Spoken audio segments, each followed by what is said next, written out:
கர்த்தரும் நம்முடைய இரட்சகருமாக இருக்கிற இயேசு கிறிஸ்துவின் நாமத்தில் இந்த 12வது மாதத்திலும் தம்முடைய கிருபையினால் அவருடைய சன்னிதானத்தில் நாம் சந்திக்க கிருபை செய்த தேவனுக்கு மகிமை உண்டாகட்டும். உங்கள் ஒவ்வொருவரையும் மிகுந்த அன்போடு வாழ்த்தி வரவேற்கிறேன். Praise the lord. ஹல்லேலூயா. கர்த்தருடைய வார்த்தைக்கு நேராக நம்ம எல்லாரும் எழும்பி நிற்கலாம்.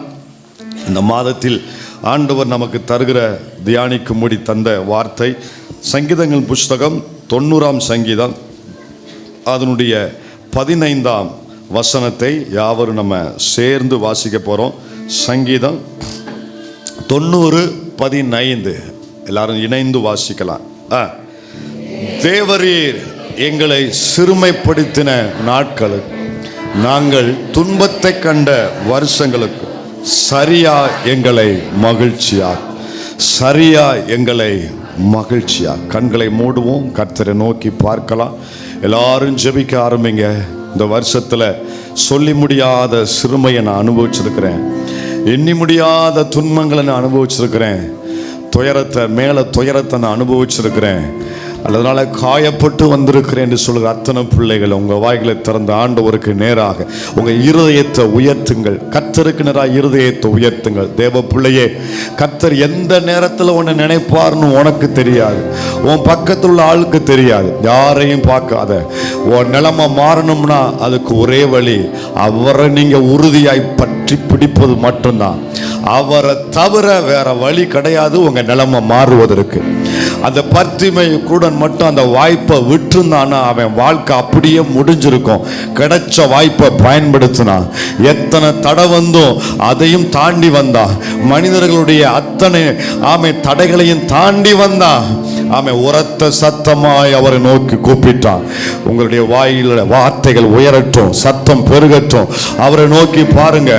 தேவனே, நான் துன்பத்தை கண்ட வருஷங்களுக்கு எனக்கு பதில் செய்யுங்கப்பான்னு சொல்லி இருதய குமுறலோடு, உங்க உள்ள குமுறலோடு ஜெபிக்கிறீங்களா? இந்த ஒரு நிமிட ஜெபம் வாழ்க்கையை மாற்றும். தேவ பிள்ளைய, இந்த ஒரு வினாடி ஜெபம் அவரை உன் பக்கத்துல கொண்டு வந்துடும். உன் மேல ஒரு இரக்கத்தை காண்பிக்க வைக்கும். உன்னுடைய உருக்கமான கதறல், உன்னுடைய உள்ள குமுறல் யாரும் கேட்கணும் அவசியம் இல்லை. ஆமென், ஸ்தோத்திரம். உள்ளுந்திரியங்களை ஆராய்ந்து அறிகிற கர்த்தர் கேட்கிறார். தம்பிகள், தங்கச்சிகள், ஹல்லேலூயா, பெரியோர்கள், தாய்மார்கள், தகப்பன்மார்கள் கூப்பிடுங்க. அத்தனை பேர் வாழ்க்கையிலையும் ஆமென், ஸ்தோத்திரம், நீங்க கடந்து வந்த பாதையெல்லாம் உங்களுக்கு தெரியும். அத்தனை பேர் வாழ்க்கையிலுமே உண்டு இந்த அனுபவம். ஆறுதல் நீர்தானையா, என் அடைக்கலம் நீர்தானையா.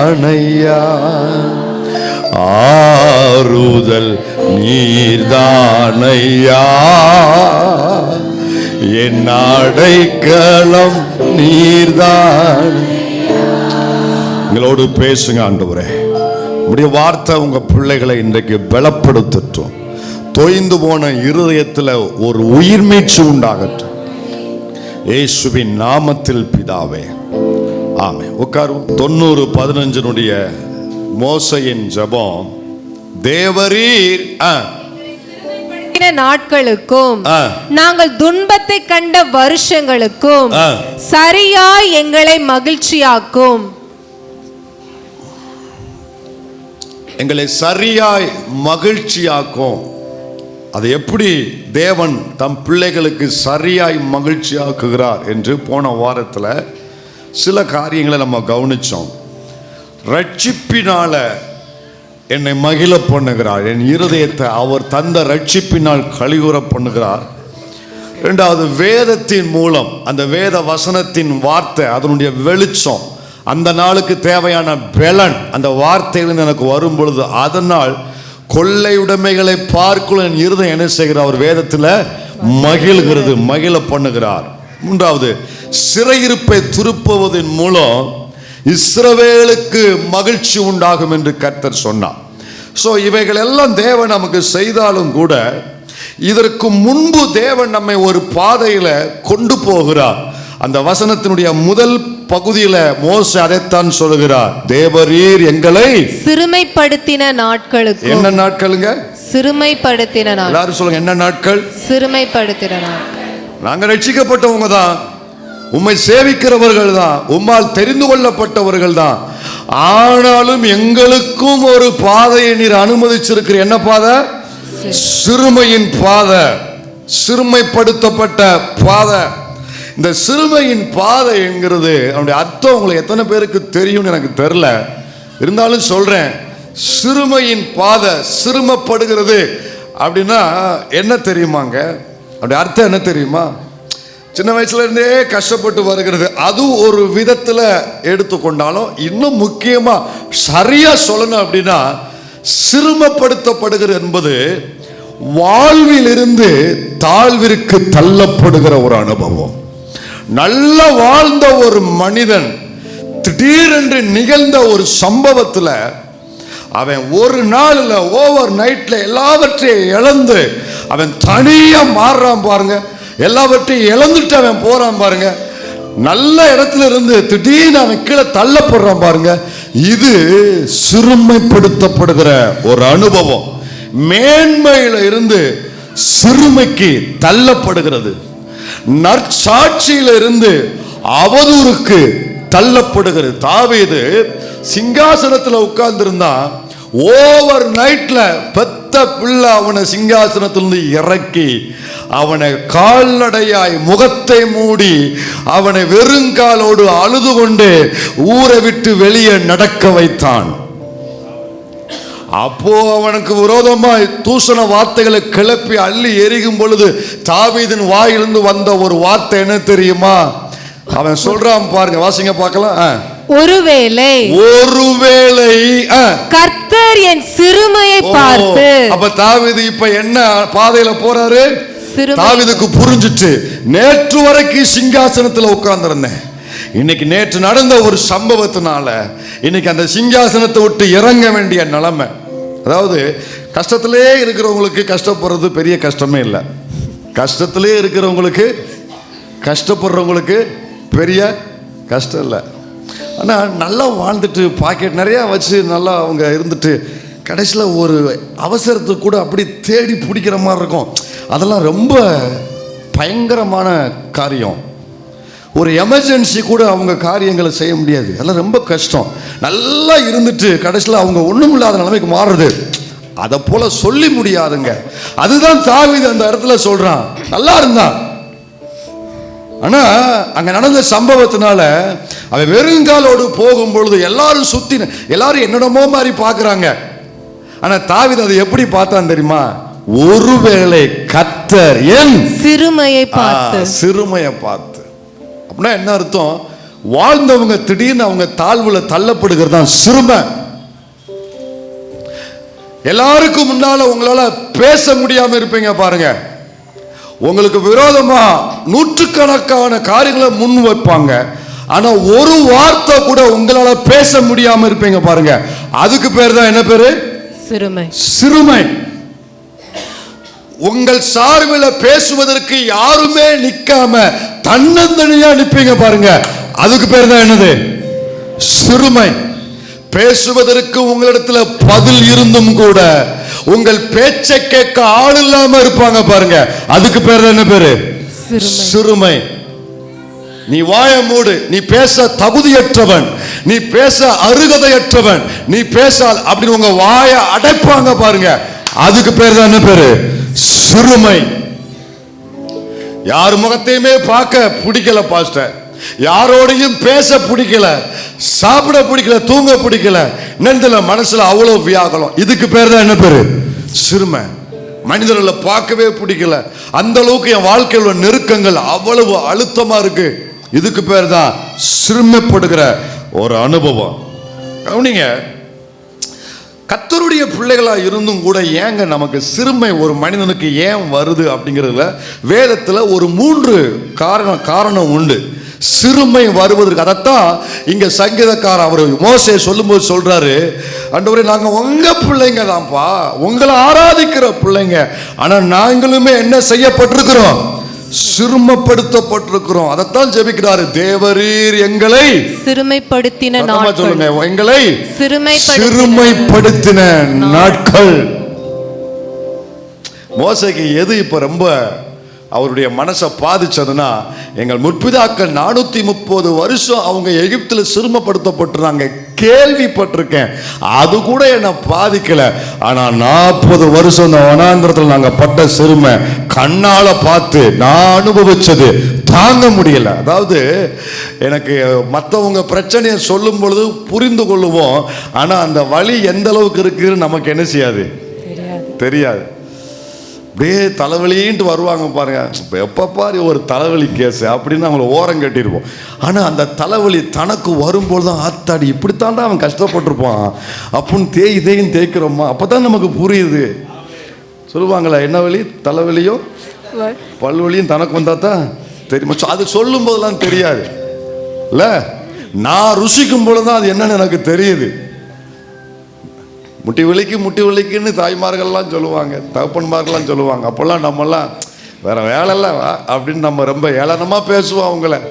ஆனால் அந்த வலி எனக்கு வரும்போது தான் தெரியும், அப்பா என்ன கஷ்டப்பட்டிருப்பாங்கய்யா. 430 வருஷம் என் முற்பிதாக்கள் சிறுமப்படுத்தப்பட்டாங்க, கேள்விப்பட்டேன். பெருசா ஒன்றும் அப்பெல்லாம் ஜெபிக்கல, மோசைக்கு ஜெபமே வரல. எப்போ ஜெபம் வந்ததுன்னா 40 வருஷம் அவர் சிறுமப்படுத்தப்பட்டார் பாருங்க, அவர் கண் முன்பதாக ஜனங்கள் சிறுமப்படுத்தப்பட்டார் பாருங்க. அப்பத்தான் அந்த வழி என்னன்னு தெரிஞ்சு ஜெபிக்கிறாரு. தேவரீர் எங்களை சிறுமைப்படுத்தின நாட்கள். நான் ஜெபிக்கணும்னா அந்த வழி எனக்கு வரும்போது என் ஜெபம் பெருசா போகுது. இப்ப இந்த சிறுமைக்கு காரணம் நம்பர் 1 சங்கீதம் 72:4. 72:4 ஜனத்தில் சிறுமைப்படுகிறவர்களை. சங்கீதம் 72:4 சிறுமைக்கான காரணம் கவனிங்க. ஜனத்தில் சிறுமைப்படுகிறவர்களை அவர் நியாயம் விசாரித்து ஏழையின் பிள்ளைகளை ரட்சித்து இடுக்கண் செய்கிறவனை நொறுக்குவார். இந்த பூமியில இது ஆண்டவர் நமக்கு பாசிட்டிவா கொடுத்திருக்கிறார் இந்த வசனம். இப்ப நான் இதை எதுக்காக நான் சொல்ல வர்றேன்னா, கவனிங்க, இடுக்கண் செய்கிறவன் இந்த பூமியில இருக்கிறான். ஒருத்தனுக்கு தீங்கு செய்யணும்னு ஒரு கூட்டம் இருக்கும், சுத்திக்கிட்டே இருப்பாங்க. அவங்களுக்கு வேலையே வேற ஒன்றும் கிடையாது, அது மட்டும்தான். எவன் சம்பளம் கொடுத்து எந்த கம்பெனியில் சேர்ந்தாங்கன்னு தெரில, அதே சோழியா சுற்றுவாங்க. உனக்கு ஒரு ப்ரமோஷன் வந்துடக்கூடாது, நீ ஒரு நல்ல வீடு கட்டிடக்கூடாது, உடனே அந்த அந்த வீடு கட்ட ஆரம்பிப்பியா, அந்த இதை ஆக்கிரமிச்சிருக்கான்னு சொல்லி ஒரு நோட்டீஸை போடுவான், ஒரு பெட்டிஷனை போடுவான். ஒரு ப்ரமோஷன் உனக்கு வரும்போது இந்த ப்ரமோஷன் இவனுக்கு ஏற்றதல்ல, இவன் இந்த கோட்டாவில் வந்திருக்கான்னு சொல்லி உனக்கு ஒரு நோட்டீஸை போடுவான். புரியுதா? உனக்குன்னு எது வந்து நீ நல்லா இருந்துடக்கூடாது, உன் பிள்ளைங்க ப்ரமோஷன் ஆயிடக்கூடாது. இதே சோழியா, இதுக்கு கம்பெனி பேரும் தெரில, இதே கம்பெனியில் எவ்வளோ பேர் சேர்ந்துருக்கான்னு, ஆனால் ஊருக்கு ஒரு கூட்டம் இருக்கான். இல்லப்பா சார், தெருவுக்கு ஒரு கூட்டம் இருக்காங்கன்றீங்களா? சிறுமைப்படும் மனிதர்களால. சிறுமை எதனால் வருகிறது? நம்பர் 1 மனிதர்களால, தீங்கு செய்கிற மனிதர்களால. தீங்கு செய்கிற மனிதர்களால அவனுடைய இது எதனாலன்னா, இது அவன் சுபாவம், மண்ணுக்கே ஏற்ற சுபாவம். மண்ணிலிருந்து வந்தவனுக்கு மண்ணுக்குரிய சுபாவம் அவனுக்கு உண்டு. பாவ சுபாவத்தினால மனிதன் இன்னொரு மனிதனுக்கு தீமை செய்கிறான். அதனால் சிலர் இன்னைக்கு அந்த சிறுமப்படுத்தப்படுகிறாங்க. 2வது 106:43 சங்கீதம் 106:43. அநேக தரம் அவர்களை விடுவித்தார், அவர்களோ தங்கள் யோசனையினால் அவருக்கு விரோதமாக கலகம் பண்ணி தங்களுடைய அக்கிரமத்தினால் சிறுமைப்படுத்தப்பட்டார்கள். கோச்சிக்காம பக்கத்துல உள்ளவங்க பாருங்க, என் கஷ்டத்துக்காரன் நான் தாங்க. என்னுடைய சில தவறுகளால, நான் செய்கிற தவறுகளால சில நேரங்களில் எனக்கு என்ன கொடுக்கப்படுகிறது? சிறுமையில் நான் அனுப்பப்படுகிறேன். யோசிக்காம எடுத்த ஒரு முடிவு, திடீர்னு என்னுடைய முன் கோபத்தினால நான் பேசின காரியம், என்னுடைய ஆத்திர புத்தினால, அவசர புத்தினால நான் செய்த ஒரு செயல், கடைசியில் அது என்ன ஒரு சிறுமைக்குள்ள கொண்டு போய் விட்டுச்சு. இது 2வது காரணம். 3வது ஒரு முக்கியமான ஒரு காரணம் உண்டு. நீங்கள் எங்கே இருக்கீங்கிறத நீங்கள் புரிஞ்சுக்கோங்க. நான் மனிதர்களால் நான் சிறுமப்படுத்தப்படுறேன்னா, அல்லது நான் ஏதோ ஒரு காரியம் பண்ணிட்டேன், அது அவரவர்களுக்கு தெரியும், அவரவர்கள் அதை சரி பண்ணுங்க. இதனால தான் எனக்கு சிறுமை வந்திருக்கு, எனக்கு நல்லா தெரியுது. அப்போ நீங்கள் அந்த இடத்துல இருக்கீங்களா? இல்லைப்பா சார், நீங்கள் சொல்கிற இந்த ரெண்டுமே எனக்கு காரணம் மாதிரி தெரியலையே. எனக்கு விரோதமாக யாரும் செயல்படல, அப்படி நான் யாருக்கும் தீமை செய்யலை. நானும் அப்படி நான் இந்த விஷயத்தில் எல்லாத்திலும் கர்த்தருக்கு உண்மையாக தான் இருக்கேன். ஆனாலும் ஏன் எனக்கு வந்துச்சு? உங்களுக்கு ஒரு பதில் ஆண்டு வச்சு நாகும் 1:12 வாசிக்கிறோம். கர்த்தர் சொல்லுகிறது, நாகும் சொல்லல, நான் சொல்லல, கர்த்தர் சொல்லுகிறது என்னவென்றால், அவர்கள் சம்பூர்ணம் அடைந்து அநேகராய் இருந்தாலோ அறுப்புண்டு போவார்கள், அவன் ஒளிந்து போவான். உன்னை நான் சிறுமைப்படுத்தினேன். அவன் காரணம் இல்லடா, அவன் காரணம் இல்ல. உனக்கு மேல ஒரு அதிகாரி உட்கார்ந்துருக்கான் பாரு, அவன் காரணம் இல்ல. உனக்கு மேல மாமியா இருக்கா பாரு, அவன் காரணம் இல்ல. உன் மருமக காரணம் இல்ல, உன் வீட்டுக்காரு காரணம் இல்ல. யாரால் கஷ்டப்படுகிறேன் என்று நீ நினைக்கிறாயோ, சில பிள்ளைகளுக்கு கர்த்தர் சொல்லுகிறதாவது அவர்கள் காரணம் அல்ல. வார்த்தை சொல்லுகிறது, உன்னை நான் சிறுமைப்படுத்தினேன். எத்தனை பேருக்கு புரிஞ்சது? இங்க யார் சொல்றா? கர்த்தர் சொல்றாரு. உன்னை யார் தான் சிறுமைப்படுத்தினது? நான் தான் சிறுமைப்படுத்தினேன். இனிமே மாமியா மேல சண்டை போடாதீங்க, மரும மேல சண்டை போடாதீங்க, வீட்டுக்காரர் மேல சண்டை போடாதீங்க. உன்னை யார் சிறுமைப்படுத்தினது? கர்த்தர் சொல்றார், நான் உன்னை சிறுமைப்படுத்தினேன். நான் தான் உன்னை இந்த இடத்துல சிறுமைப்படுத்தினேன், அந்த காரியத்தில் சிறுமைப்படுத்தினேன். இப்போ உடனே எனக்கு உள்ளத்துல பொங்கிட்டு வருது கேள்வி, நான் உங்க பிள்ளை தானே ஆண்டவரே, நான் உங்களை சேவித்த பிள்ளை தானே ஆண்டவரே, உமக்கு உறுதியா நின்ற பிள்ளை, உமக்காய் வைராக்கியம் பாராட்டினவன், உமக்காக உண்மையா நின்றவன், நீர் ஏன் என்னை இப்படி சிறுமைப்படுத்துகிறேன்? நான் உங்க பிள்ளை இல்லையா? அல்லக்கா பிள்ளைக்கான 1000 கேள்வி நம்ம வாயிலிருந்து வருது பாருங்க. இப்ப வருதா இல்லையா? அவர் பிள்ளை தானே, என்னை ஏன் அவர் சிறுமைப்படுத்தணும்? என்னை சிறுமைப்படுத்துக்கு நான் அப்படி என்ன செய்துட்டேன்? நான் உங்க பிள்ளை இல்லையா ஆண்டவரே? எத்தனை முறை கேட்டீங்க? நூற்றுக்கணக்கான கேள்வி வருதா? கர்த்தர் என்னை சிறுமைப்படுத்தக்கூடிய அளவுக்கு அப்படி நான் என்னையா செஞ்சேன்? அவர் பிள்ளை இல்லையா? இப்ப ஆண்டவர் நீங்க எத்தனை கேள்வி கேட்டாலும் கர்த்தர் ஒரே ஒரு பதில் சொல்லுவாரு, எனக்கு உரிமை இல்லையா? எனக்கு உரிமை இல்லையா? அத்தனை கேள்வி கேட்கிறிய, எனக்கு உம்மேல உரிமை இல்லையா? உலகத்தில் இருக்கிறவனுக்கு ஆண்டவர் மேலே ஒரு பகுதியில் மட்டும்தாங்க உரிமை உண்டு. அதாவது ஒரு காரணத்தில் மட்டும்தான் உரிமை உண்டு. ஒன்று, அவனை அவர் சிருஷ்டித்திருக்கிறாரு, அதனால் அவன் மேலே கர்த்தருக்கு உரிமை உண்டு. ஆனால் உங்களுக்கு எனக்கு அப்படி இல்லை. 2 பகுதியில் 2 வியூவில் 2 காரணத்தினால நம்ம மேலே கர்த்தருக்கு உரிமை உண்டு. என்ன தெரியுமா? என்னை சிருஷ்டித்ததில், சிருஷ்டிப்பின் அடிப்படையில் என் மேலே அவருக்கு உரிமை உண்டு. அதன் பின்பு நான் காணாமல் போயிட்டேன், நான் தொலைஞ்சு போயிட்டேன், நான் திருடப்பட்டேன், நான் கொள்ளையாடப்பட்டேன், சத்துருவனால நான் பிடுங்கப்பட்டேன், நான் இழந்து போயிட்டேன். அதற்கப்புறம் எனக்காக பூமிக்கு வந்து சிலுவையில் ரத்தம் சிந்து மறுபடியும் அவன் கையிலிருந்து என்னை பறித்து என்னை மீட்டெடுத்தாரு பாருங்க. சிருஷ்டிப்புலையும் என் மேல் அவருக்கு உரிமை உண்டு, மீட்டெடுத்ததிலையும் என் மேல் அவருக்கு உரிமை உண்டு. உரிமை உண்டுன்னு சொல்லுற அத்தனை பிள்ளைகளும் கரம் உயர்த்தி, என் மேல் உமக்கு மட்டுமே முழு உரிமை உண்டு. ஒரு பையன் ஆசையா ஒரு கப்பலை ஒன்று செஞ்சான். ஆசையா ஒரு கப்பலை செஞ்சாங்க. அந்த கப்பலை ஆசையா அழகாக அலங்கரிச்சு அதை அவ்வப்போது எடுத்து பார்த்து, இந்த கப்பல் எனக்குரியது, இந்த கப்பல் எனக்குரியது, நான் செஞ்சது, என் கைனால செஞ்சது, நல்லா இருக்கா பாருங்க, நல்லா இருக்கா பாருங்க, எல்லார்ட்டையும் காமிச்சிட்டே இருந்தான். எல்லார்ட்டையும் பார்த்து காமிச்சிட்டேன். எல்லாரும் பார்த்து சூப்பராக இருக்குடா, சந்தோஷப்பட்டான்.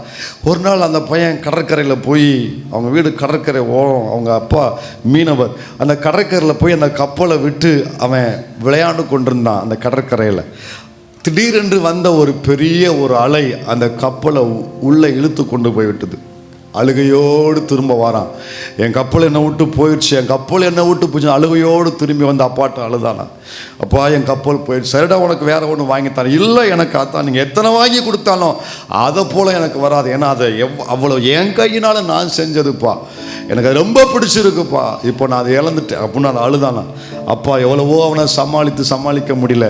நாட்கள் கடந்து போன போது கொஞ்ச நாள் கழித்து, சில வாரங்கள் மாதங்கள் கழித்து, அதே கடற்கரையில் நடந்து போகும் பொழுது ஒரு கடையில் இவன் கப்பலை போலவே ஒரு கப்பல் அங்கே வைக்கப்பட்டிருந்துச்சான்.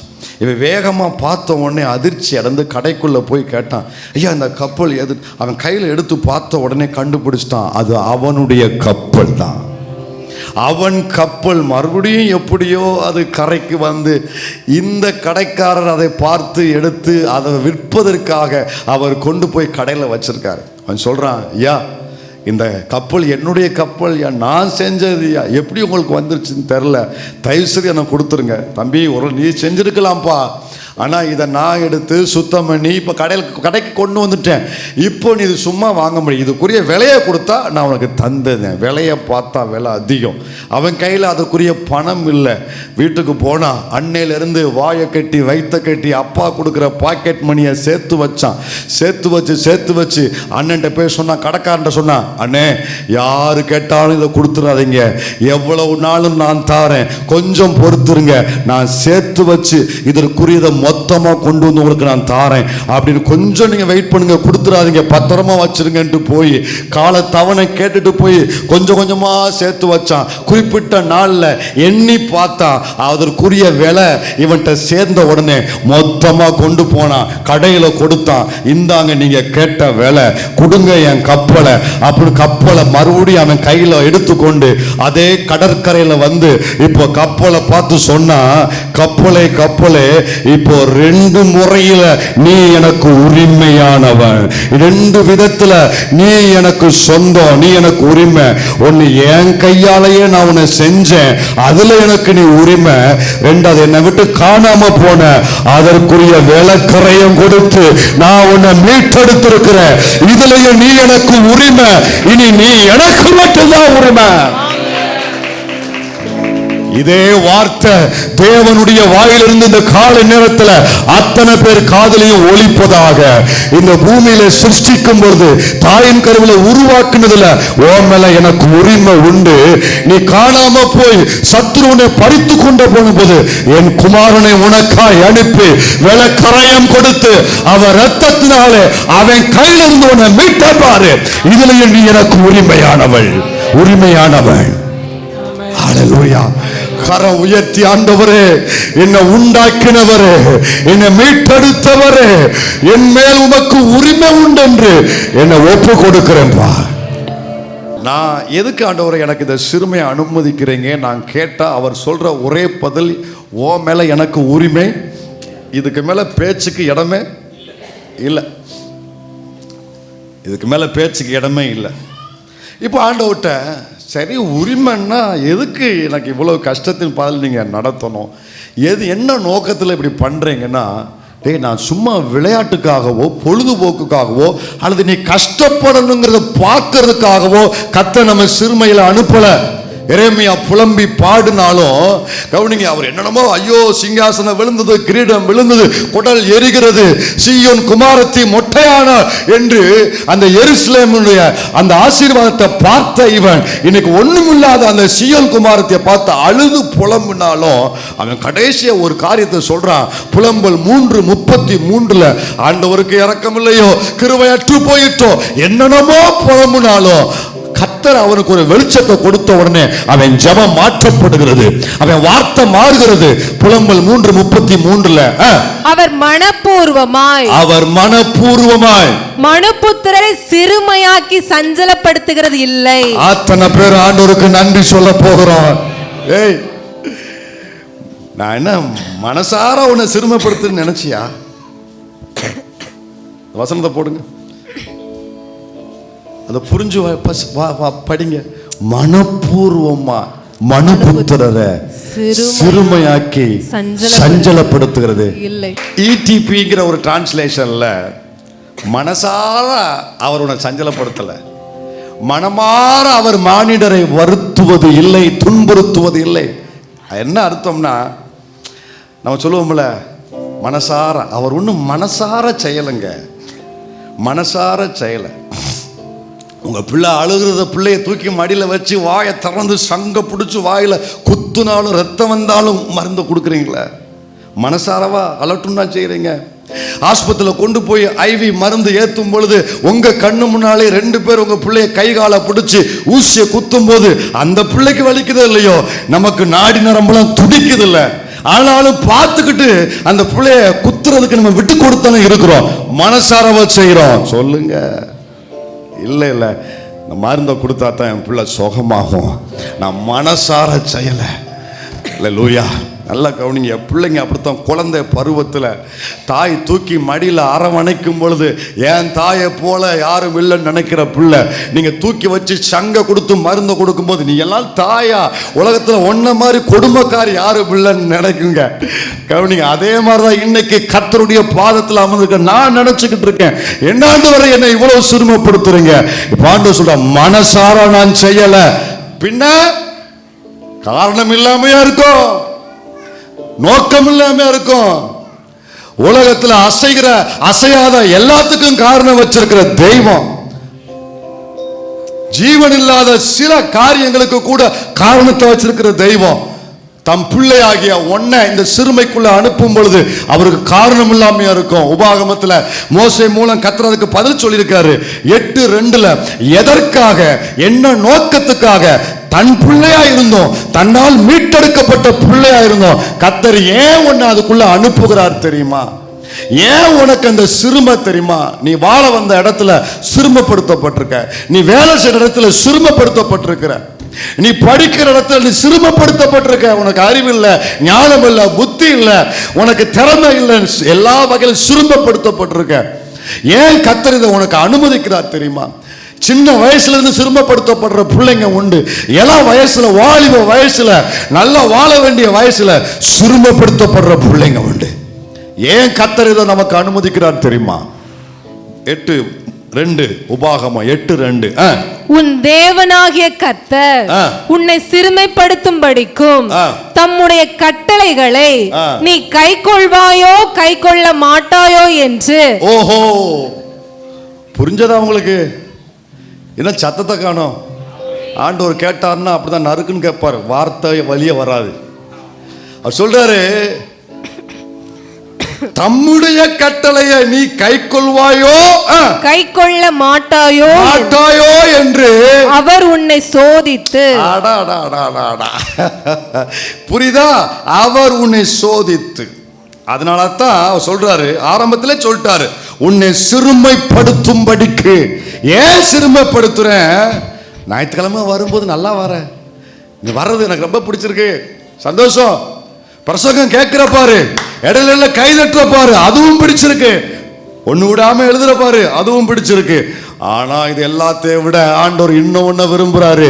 கேட்கறதெல்லாம் நீ கை கொள்றையா இல்லையாங்கிறத நான் கொஞ்சம் டெஸ்ட் பண்ணி பார்க்க விரும்புறேன். ஞாயிற்றுக்கிழமை நான் பண்ற ஆராதனை உண்மையா இல்லையாங்கிறது திங்கள் டு வெள்ளி தெரியும். இன்னும் சத்தத்தையே காணோம்.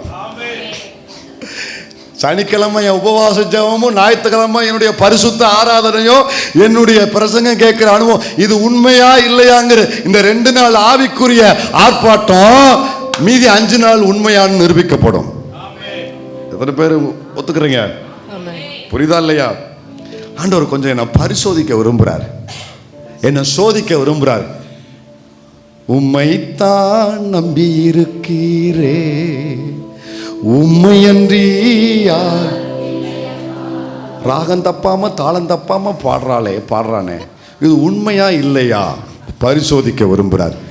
உங்களைத்தான் நம்பி இருக்கிறேன், உங்களைத்தான் சார்ந்து இருக்கிறேன் இப்படின்னு நான் வார்த்தைக்கு ஜெபத்தில் நான் அடிக்கடி யூஸ் பண்ணுற வார்த்தை உண்மையா? இவன் நம்மளைத்தான் சார்ந்து இருக்கிறானா, நம்மளை மட்டும்தான் நம்பி இருக்கிறானா என்று கர்த்தர் என்ன செய்ய விரும்புகிறாரு?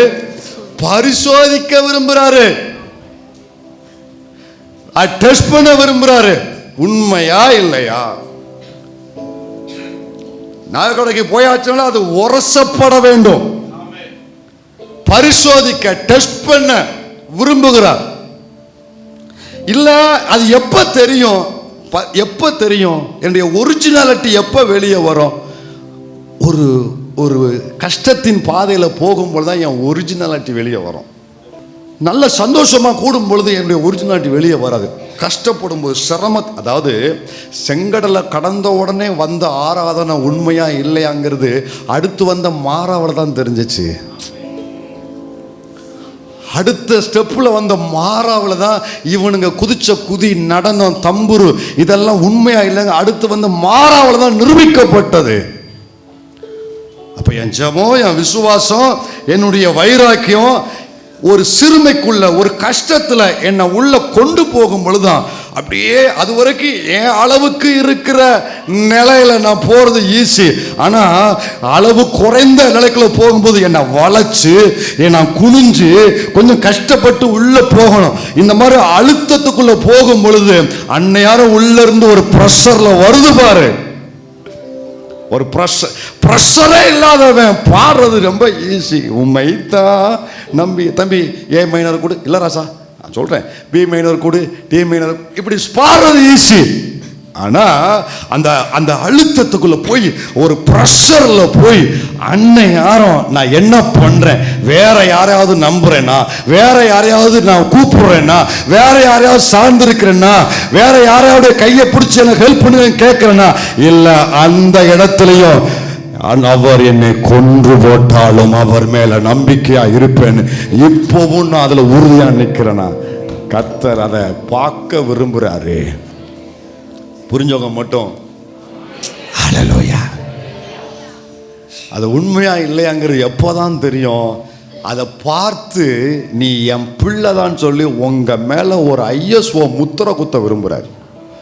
உங்க மேல ஒரு சீல் குத்த, இவன் என் புள்ளதான், இவன் என் புள்ளதான், என்ன நம்பி இருக்கிறவன் தான், உண்மைதான், என் வார்த்தையை கை கொள்ளுகிறவன் என்று கர்த்தர் உங்க மேல முத்திரை குத்தி இவன் என்னுடைய கோதுமை மணி என்று தேவன் நிரூபிக்க விரும்புகிறாரு. கரம் உயர்த்தி, ஆண்டவரே என்னிடத்திலிருந்து நீர் விரும்புகிற சாரம் வெளிவருவதற்காக என்னை அனுமதிக்கிற இந்த பாதைகளுக்கு என்னை முழுமையாய் ஒப்பு கொடுக்கிற ஆண்டவரே, என்னை முழுமையா அர்ப்பணிக்கிற ஆண்டவரே. அதுல ஒரு வார்த்தை சொல்றாரு உள்ளத்துல, அந்த வார்த்தையை முழுசா வாசிங்க. அதே உபாகமத்துல, உன் இருதயத்தில் உள்ளத அறியும்படிக்கும். அந்த வார்த்தை என்ன ஒரு ஸ்டாண்டர்ட் வேர்டு பாருங்க. நீங்க உன் பிரிச்சு படிக்கணும். உன் இருதயத்தில் உள்ளதை நீ அறியும்படிக்கு. ஓஹோ, அப்ப என் இருதயத்தில் உள்ளதை நானே அறியாம இருக்கிறேன் அது சொல்றாரு. ஓ இருதயத்துல உள்ளத நீ அறியணும். அப்ப என்ன அர்த்தம்?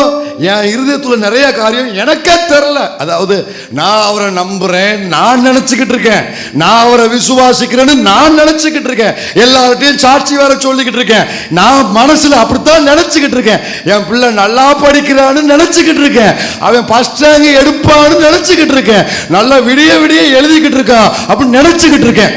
நினைச்சு என்ன செய்ய, அவன் நல்லா படிக்கிறானா இல்லையாங்கிறது நினைச்சுக்கிட்டதுலாம் தெரியாது, பரீட்சை வந்தா தான் தெரியும். என்ன உன்னையும் காணும். உங்க பிள்ளை நல்லா படிக்கிறானா இல்லையாங்கிறது எப்பதான் தெரியும்? கரெக்டா போயிருந்தான் பாஸ்டர், பெல் அடிக்கிறதுக்கு முன்னாடி நைட்டு விடிய விடிய உட்கார்ந்து இருக்கிறான் பாஸ்டர், எழுதுறான் பாஸ்டர், நல்லா படிக்கிறான், அவனுமே நினைக்கிறான் நல்லா படிக்கிறேன். நான் நினைச்சதெல்லாம் தெரியாதுப்பா, அது உண்மையா இல்லைங்கிற எப்பதான் தெரியும்? பரீட்சையில தான் தெரியும். அப்ப நான் கூட சில நேரத்தில் இப்படித்தான் நான் இருக்கேன் நினைச்சுக்கிட்டு இருக்கிறேன். என் இருதயத்தில் உள்ளத இதுதாண்டா நீ அப்படி எனக்கு காண்பிப்பதற்காக, எனக்கு அறிவிப்பதற்காக சில நேரத்தில் கர்த்தர் என்ன அதுக்குள்ள கொண்டு போறாரு. ஹல்லேலூயா. எவ்வளவு பெரிய வெளிச்சம் எனக்கு புரிஞ்சுச்சா உங்களுக்கு? அதே நேரத்தில் ஆண்டவர் சொல்றாரு, இந்த மாதிரி பாதையில் வேதத்தில் இருக்கிறாங்க, போனவங்களாம் இருக்கிறாங்க. யார் யாருக்கு எத்தனை யார் ஞாபகம் வரான்னு எனக்கு தெரில. ஆனால் ஒன்றை மட்டும் நான் சொல்லி முடிக்கிறேன். நான் இதில் அனுப்பும் பொழுது எனக்கு இன்னொரு பர்பஸும் உண்டு. உபாகமம் 8:15 பாருங்க. உன்னுடைய பின் நாட்களில், அது மட்டும் இல்லடா, நீ நீ நீ நீ நீ கை கொள்றியா இல்லையாங்கிறத அதை பார்க்கறதுக்கு மட்டும் இல்லை, இதில் எனக்கு என்ன ஆண்டவரே கிடைக்கு அப்படின்னு தானே எல்லாத்திலும் நம்ம அதைத்தானே கேட்போம். ஆண்டவர் சொல்றாரு, நான் கை கொள்றேன் இல்லைங்கிறது உங்களுக்கு ஆதாயம், ஆனால் எனக்கு அதே அதிகாரத்தில் 15 சொல்றாரு பாருங்க. இங்க பாரு, சிறுமைக்குள்ள போகிறையே ஆண்டவர் சொல்றாரு, உன்னுடைய பின் நாட்களில். என் நாட்களில்?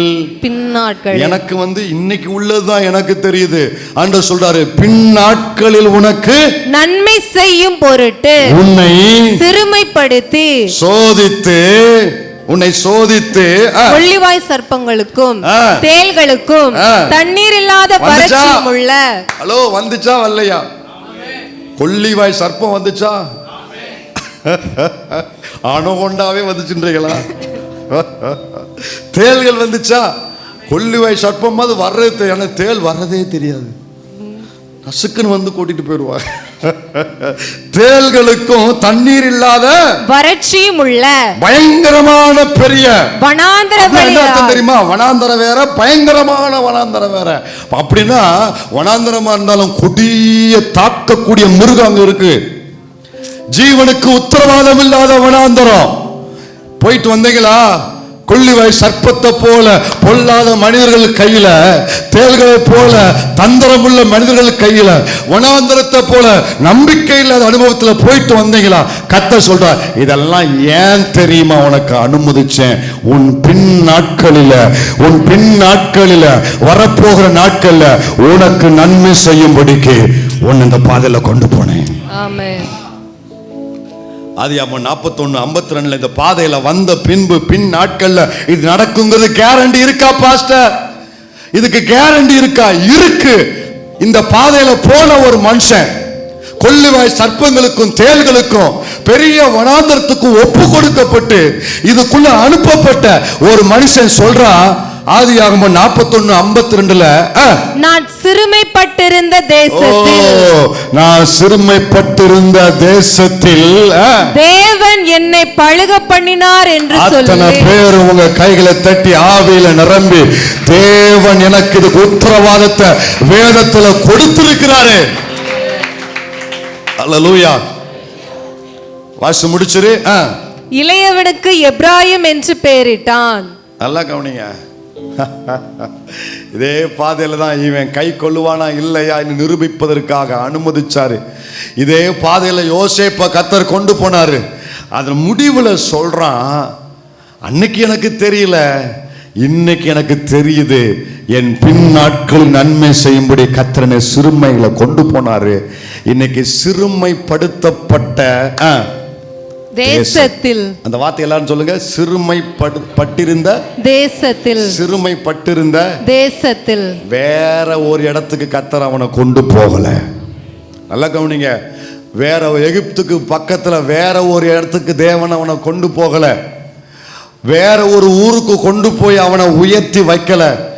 எந்த ஊர்ல அவன் சிறுமப்படுத்தப்பட்டானோ அதே ஊர்ல எங்க விதைக்கணும் அங்கதானே நான் அறுக்க முடியும். இந்த நிலத்துல விதைச்சிட்டு நான் அங்க போய் அறுக்கேன்னு சொல்ல முடியாதுல்ல. அவன் எங்க கண்ணீரோடு விதைச்சானோ, எந்த தேசத்துல சிறுமைப்படுத்தப்பட்டானோ, எந்த இடத்துல நிந்திக்கப்பட்டானோ, அவமானப்படுத்தப்பட்டானோ, அதே வயல்ல, அதே தேசத்துல, அதே ஜனங்கள் முன்பதாக கர்த்தர் அவனை பழுகி பெருக பண்ணினார். ஆமென். அதே கம்பெனில, அதே தொழிற்சாலையில, அதே அலுவலகத்துல, அதே ஏரியாவில், அதே வீட்டுல, அதே சொந்த பந்த முன்பதாக, அதே ஜனங்களுக்கு முன்பதாக சிறுமப்படுத்தப்பட்ட பிள்ளையே கர்த்தர் உன்னை பழுகி பெருக பண்ணுவார். ஒன்ன கவனிக்கணும். இங்க இந்த வசனத்தை சொல்லும் பொழுது யோசேப்பு சொல்றாரு, என்னை கர்த்தர் பழுக பண்ணினார். ஆனா அவன் வீட்டில் இருக்கிறது 4 பேர். கணவன் யோசேப்பு, ஆஸ்நாத்து, மனாசே, எப்ராயிம். இவனுங்களே இப்பதான் பிறந்திருக்காங்க. 4 பேர் இருக்கும் பொழுது யோசேப்பு சொல்றாரு, நான் சிறுமைப்பட்டிருந்த தேசத்தில் கர்த்தர் என்ன பழுக பண்ணினார். என்ன யோசேப்பு சொல்ல வாரேரு? 4 பேரை எப்படி பழுக பண்ணான்னு சொல்ல முடியும்? நான் அந்த அர்த்தத்துல சொல்லல. எடுத்த உடனே பழுக பண்ணுவார்னா வலதுபுறம் இடது, அந்த அர்த்தம் இல்ல. எண்ணிக்கை அல்ல, குவாண்டிட்டி அல்ல. இப்போ யோசேப்பு சொல்ற அர்த்தம், நான் தரமில்லாம தரையில தரட்டிக்கட்டா என்ன போட்டாங்க. இன்னைக்கு சிங்காசனத்துல தரமுள்ள ஆசீர்வாதத்தை தேவன் கொடுத்து என் தரத்தை பழுக பண்ணி இருக்கிறாரு. என் வாழ்க்கையின் தரத்தை உயர்த்தி இருக்கிறாரு. என் வாழ்க்கையின் தரனுக்கு உயர்த்தப்பட்டிருக்குது. தரத்துல என்ன பழுகி பெருக பண்ணி இருக்கிறாரு. சிறுமைக்குள்ள போயிட்டு வந்த நிறைய பேர் பிள்ளைங்களுடைய முதல்ல மாறக்கூடியது வாழ்க்கையின் தரம் மாறும். உங்க வாழ்க்கையின் காரியங்கள் மாறும். அது வரைக்கும் தரத்துக்கு கீழே நம்ம வாழ்க்கையில தரமில்லாம மனிதர்கள் தரையில போட்டு நம்ம மிதிச்சிருப்பாங்க. ஆனா அதே இடத்துல என்ன தரத்தை கர்த்தர் உயர்த்தி, நிறைய பேருடைய ஜெபம் சிறுமைக்குள்ள போயிட்டு வந்ததுக்கு அப்புறம் ஜெபத்தின் தரம் மாறும், அவங்க விசுவாசத்தின் தரம் மாறும், அவங்க ஆவிக்குரிய தரம் மாறும், அவங்க பிரசங்கத்தின் தரம் மாறும், அவங்க ஊழியத்தின் தரம் மாறும். அவங்களுடைய காரியத்துல முதல்ல தரத்தை தேவன் பழுக பண்ணுவாரு, அதுல வளர்ச்சி அடைய பண்ணுவாரு. அல்லேலூயா. சிறை எங்க இருக்கு, இருட்டு அறை எங்க இருக்குது, சிங்காசனம் எங்க இருக்குது. அவன் பார்த்தான், கர்த்தர் இப்ப என்ன தரத்துல, இப்ப கர்த்தர் என்ன உயர்த்தி இருக்கிறாரு.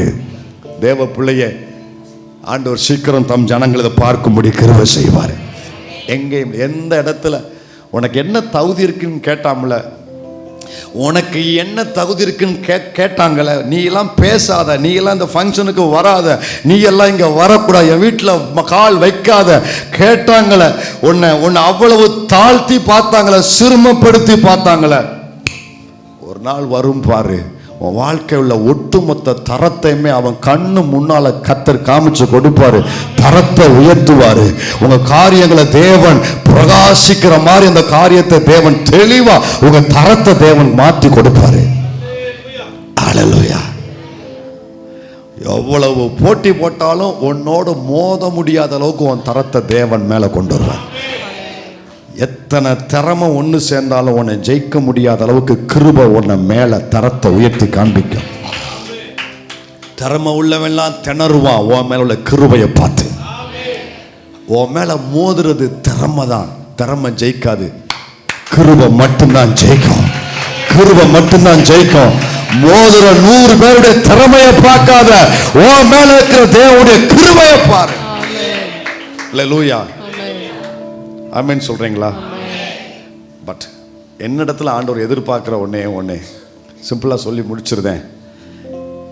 சிறுமைப்பட்ட இடத்துல கர்த்தர் என்னை ஆசீர்வதிக்க விரும்புகிறாரு. யோசேப்புக்கு செய்த மாதிரியே பின்னாட்டில் எனக்கு நன்மையா மாற்றி முடிக்க தேவன் விரும்புகிறார். நான் என்ன ஆண்டவரை செய்யணும்? ஆண்டவர் சொல்றாரு, இந்த அண்ணன்மார்கள் எல்லாம் அவங்கிட்ட வரும் பொழுது அவன் சொல்லுவான், அந்த வசனத்தை மட்டும் வாசி முடிப்போமா? 45ஆம் அதிகாரம், அதிலேயே ஆதியாகமம் 45:4 பாருங்க. அப்பொழுது யோசேப்பு தன் சகோதரரை நோக்கி, என் கிட்ட வாருங்கள் என்றான். அந்த இடத்துல நானா இருந்தா என்ன சொல்லியிருப்பேன்? எட்ட நில்லுங்கடா முதல்ல. நம்ம எல்லாரும் இதைத்தான் சொல்லுவோம், எட்ட நில்லுங்கடா, எவன் வந்தாலும் நீ மட்டும் வரக்கூடாது அப்படின்னு சொல்லுவோம் இல்லையா? ஆனா சொல்றான் பாருங்க, ஒரு வார்த்தை சொல்றான், என் கிட்ட வாருங்கள், என் கிட்ட வாருங்கள். ஆண்டவர் எனக்கு என்ன சொல்ல வர்றாருன்னா, நான் உனக்கு இதை செய்வேன், கண்டிப்பா செய்வேன். சிறுமப்பட்டதுக்கு பதிலாக கர்த்தர் உனக்கு தக்கபடி உனக்கு பலன் தருவேன். நீ மறக்க வேண்டியதை மறந்துரு. என்ன பதில காணோம்? எனக்கு அதான முடியாது. எனக்கும் கஷ்டம், உங்களுக்கும் கஷ்டம். ஆனால் ஆண்டவர் அதை விரும்புறாரு. முடியல ஆண்டவரே, என்னால முடியாது. அவருடைய சாயல் எனக்கு வந்ததுன்னா முடியும்.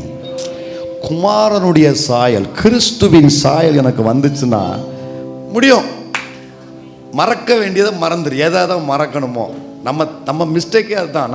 நமக்கு முடியாது. நம்ம மறக்க கூடாததை நினச்சிக்கிட்டே இருப்போம். புரியுது அவங்களுக்கு? மறக்கக்கூடாத நினச்சிக்கிட்டே இருப்போம். நினைக்க வேண்டியது மறந்துடுவோம். எதை மறக்கணும்? உன்னை காயப்படுத்தினதை மறந்துடு, எல்லாத்தையும் மறந்துடு. மறக்க வேண்டியது எல்லாத்தையும் நீ மறந்துட்டு கர்த்தரை மட்டும் உன் இருதயத்தில் இருக நீ பற்றி கொள்ள ஆண்டவர் என்னிடத்துல கேட்குற. நீ மறக்காதனால தான் உன் காயம் பெருசாக இருக்கு. அவருக்கு நேர்ந்ததை விட எங்களுக்கு நேர்ந்தது கம்மின்னு நினைச்சு அவரை முன் நிறுத்தி விசுவாசத்தை துவங்குகிறவரும் விசுவாசத்தை முடிக்கிறவரும் அவரை முன்னால வச்சுட்டோம்னா எல்லா பேகளையும் மன்னிச்சிருவோம், மறந்துடுவோம். புரியுதா?